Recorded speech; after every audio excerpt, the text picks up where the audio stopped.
आज हम सुनेंगे हमारे भारत माता की कहानी, उनके ऊपर हुए शोषण और उन पे बीते हुए जुल्म की कहानी, उनके वीर पुत्रों की कहानी। आज हम सुनेंगे मंगल पांडे की कहानी। मंगल पांडे? वो कौन थे? मंगल पांडे कौन थे? वो ऐसे शख्स थे जिनके बारे में कहना शुरू करें तो दिन बीत जाएगी। बस यूं कहूं तो आज हम तुम ऐसे खुले आसमान के नीचे बैठकर बातें कर रहे हैं ना, इनमें भारत माँ के कई वीर पुत्रों का हाथ है। मंगल पांडे उन्हीं में से एक है। ओह, तब तो आज हमें हमारे इतिहास के बारे में भी जानने को मिलेगा। बिल्कुल। उनके बारे में जानने से पहले हमें थोड़ा और पीछे जाना पड़ेगा अतीत में। हम वहीं से शुरू करते हैं। अच्छा बताओ तो 1498 ईस्वी में भारत में क्या हुआ था? क्या हुआ था गुरुजी? 1498 ईस्वी में भारत में पहली बार समंदर के रास्ते से पुर्तगाल से भारत आए वास्को दा गामा। वो उतरे थे गोवा में और उनके बाद धीरे धीरे और 4 यूरोपीय देशों से लोग यहाँ भारत में आए और फिर वहीं से शुरू हुआ भारत और उनके बीच व्यापार का संबंध।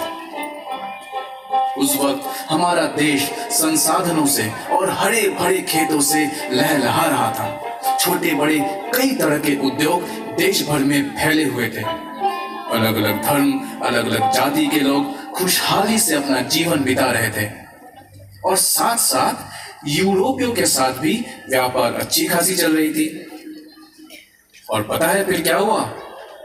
फिर आया सन 1757 का 23 जून, जिस दिन भारत के इतिहास ने एक नया मोड़ ले लिया। क्या हुआ था उस दिन? उस दिन बंगाल के नवाब सिराजुद्दौला को पलासी के युद्ध में हराकर हमारे देश में एक नई शक्ति, एक नए राज की स्थापना हुई। जानते हो वो शक्ति कौन थी? वो शक्ति थी ब्रिटेन की ईस्ट इंडिया कंपनी, जो केवल व्यापार करने के लिए भारत में आए थे।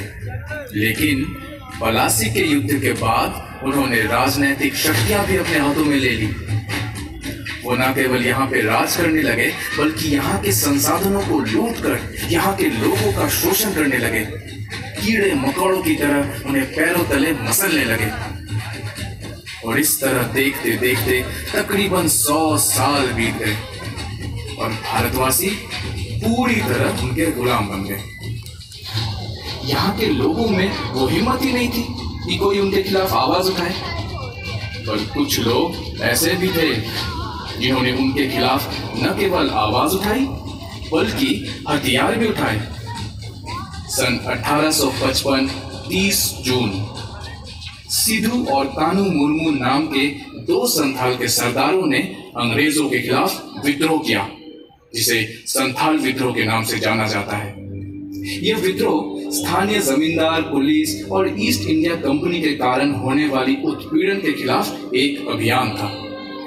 और इसके ठीक 2 साल बाद, मतलब 1897 में इससे भी बड़ा एक विद्रोह हुआ।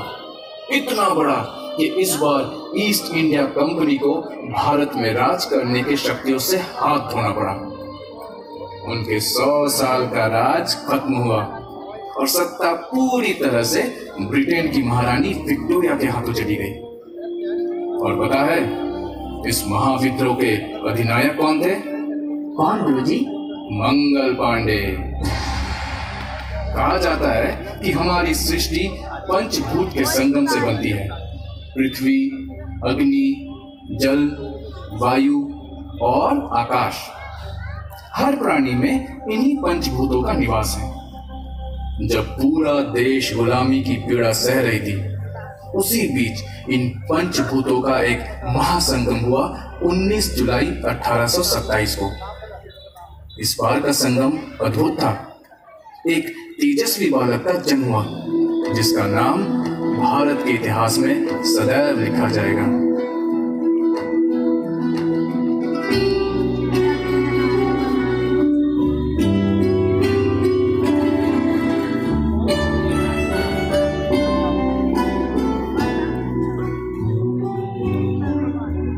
माँ के गोद में जन्म लिए उनके वीर पुत्र मंगल पांडे। उनका जन्म हुआ उत्तर प्रदेश के बलिया जिले के नगवा गांव में एक ब्राह्मण परिवार में। इनके पिता का नाम दिवाकर पांडे और माता का नाम अभय रानी था। क्योंकि वे एक ब्राह्मण परिवार से थे, इसलिए वे हिंदुत्व को बहुत मानते थे। वो बहुत ही धार्मिक और निष्ठावान मनुष्य थे। वे आर्थिक रूप से तो सामान्य थे, लेकिन मानसिक रूप से उतने ही असामान्य।